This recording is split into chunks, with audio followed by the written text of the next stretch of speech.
Red Bull Racing comes to South Korea.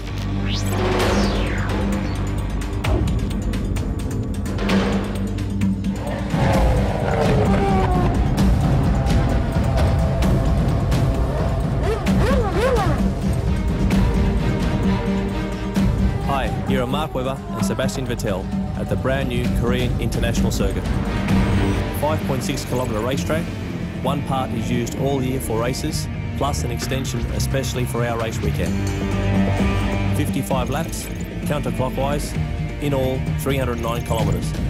5 slow turns, 3 high-speed stretches, 2 good spots for overtaking. And the last section is kind of a city circuit, if all the architect's plans are realised in the future. Our first look onto Korea. Let's do a lap.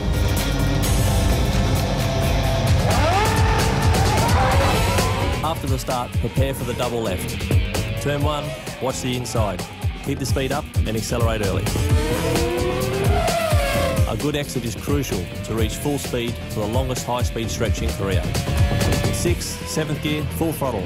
At the end of the fastest part lurks the slowest turn on the circuit. An overtaking possibility, but a difficult braking manoeuvre.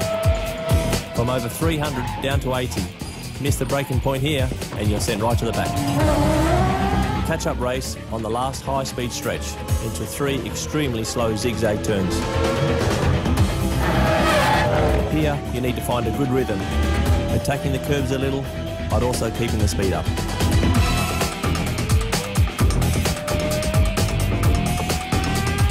Accelerate hard out of turn 6 towards a very fast sequence of turns. Very important to get these as clean as you can. Otherwise, you're almost taking off.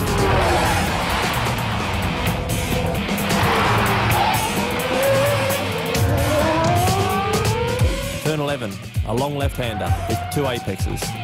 240 kilometres, heavy G-forces that pull on your neck. After turn 12 begins the last section, designed as a city circuit. Down to the harbour, still very twisty, hardly a breather to be had in Korea. Turn 17, a long right-hander. Again you feel the G-forces pulling. One last little kink and back to the start-finish line. And hopefully with a good lap time.